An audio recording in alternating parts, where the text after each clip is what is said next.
Good day everyone! So for today we are going to discuss the different organ systems that help every animal in order to survive. But before we proceed, let me ask you these questions.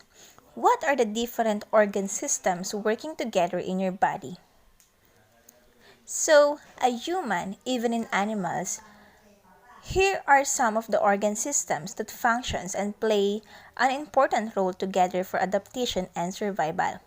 It can be digestive, circulatory, respiratory, nervous, skeletal, muscular, and endocrine. Next question. Do you think these organ systems are also present in other animals? Definitely yes.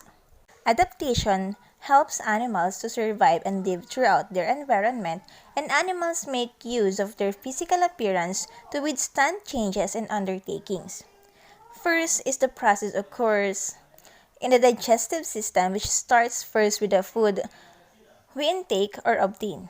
So, they bring in the food with their mouth from the outside or the environment, then afterwards, through the use of different enzymes, the food will undergo digestion, which the nutrients of the food will be broken down and it will be absorbed by the body.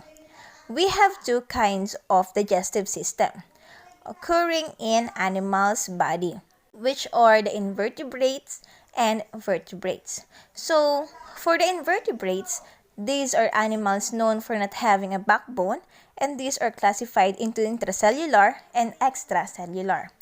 When we say intracellular, so ito po yung sinasabi nating simplest example of digestion, and para mas madaling matandaan ay isipin lamang po ang word na gastrovascular because it is where the digestion takes place. So, some animals consist of this gastrovascular cavity having one opening by which it serves as their mouth and anus. On the other hand, extracellular digestion, it uses the alimentary canal for some organisms where there is a compartment with different functions.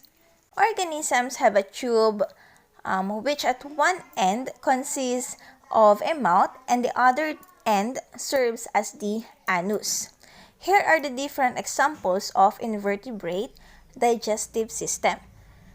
For intracellular, we have Platyhelminthes, Ctenophoria, and Cnidaria, while extracellular, we have earthworms, grasshoppers, and spiders. Next is the vertebrate digestive system, which is classified into four depending on the structure of their digestive or stomach from a simple to complex in order to adapt and suit their dietary needs. These are monogastric, avian, ruminants, and pseudo-ruminants. First is the monogastric, which is known as having a single-chambered stomach. In here, humans and many animals have this kind of digestive system. Once they intake food, which begins with the mouth, a muscle called peristalsis, which help in pushing the food towards the stomach. Next is avian. It is for any variety or kinds of birds which has two chambers with different functions. So, since they have difficulties in obtaining nutrients from the food, their digestive system is responsible in digesting the unchewed food. The chambers are proventriculus, which produces gastric juices to digest the food, and the gizzard, where the foods are mechanically ground. We have here the term cloaca, by which birds use it in order to excrete their wastes. Ruminants talks about herbivorous animals who takes large volume or amounts of fiber. Since the foods they eat contains of cellulose, thus their digestive system functions differently wherein their stomach is considered as multi-chambered or it has four compartments called the rumen, reticulum, omasum, and abomasum. The microbe present on these chambers help them to digest food, especially again in breaking down the cellulose of the fibers they eat.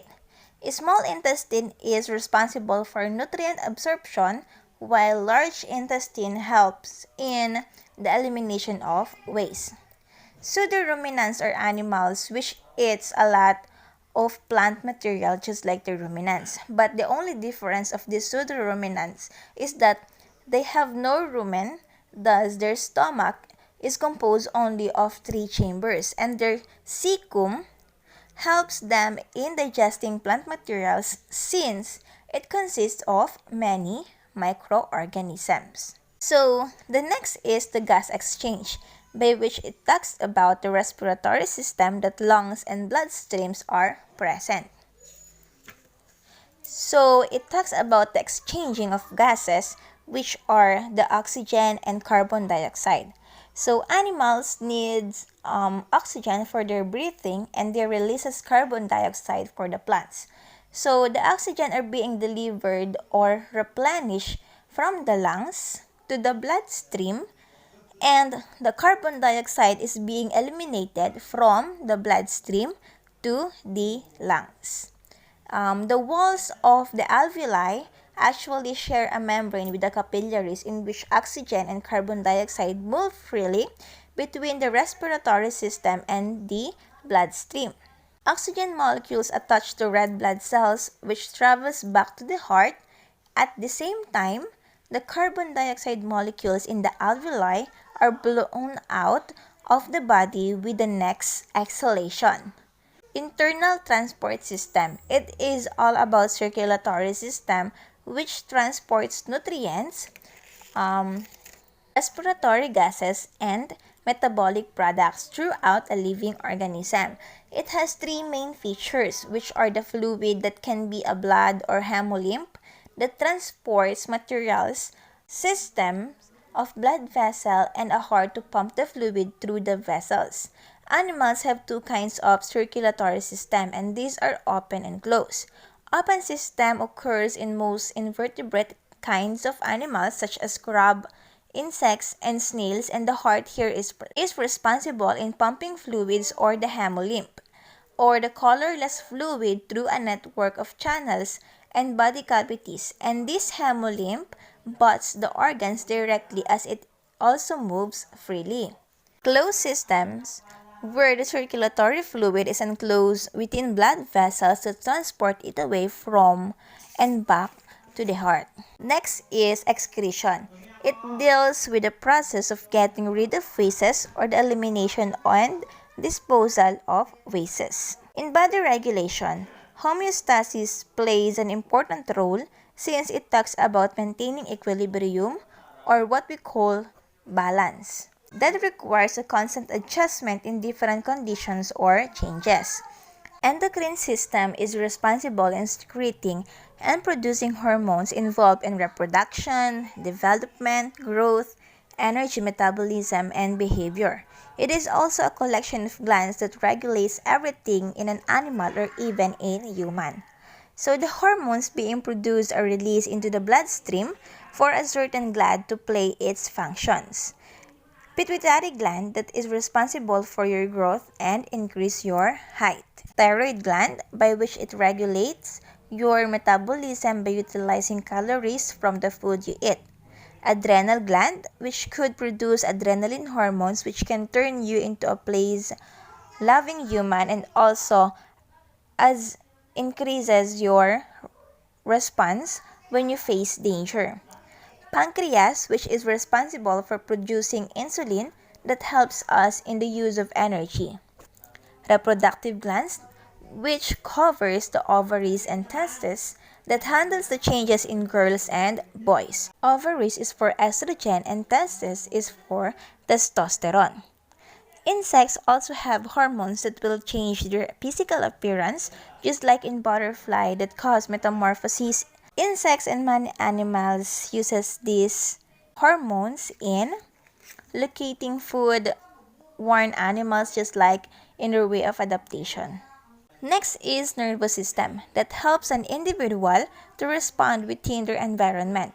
It is made up of central nervous system and peripheral nervous system, wherein the central nervous system contains of the brain and the spinal cord. while the peripheral consists of network of nerves extending in different parts of the body. Skeletal systems is responsible for your or the animal's body support and internal organs protection and also for movement. Muscular system involves muscles which are also needed for the body to move, and it focuses about the movements of muscles, either contraction or relaxation. It is divided into three different types of muscles such as voluntary or skeletal muscles, involuntary or smooth muscles. Since we cannot restrict our organs or body parts to function, so they are automatically moving, just like in digestion, which uses peristalsis to push through the food, and lastly the cardiac muscle, which is located at the heart walls, which is also involuntary as it is responsible for the pumping of the heart. So that is the end of my discussion, but before I ended this up, kindly answer this question. Why do you need to take good care of your body? That is the end of my discussion. Thank you for listening.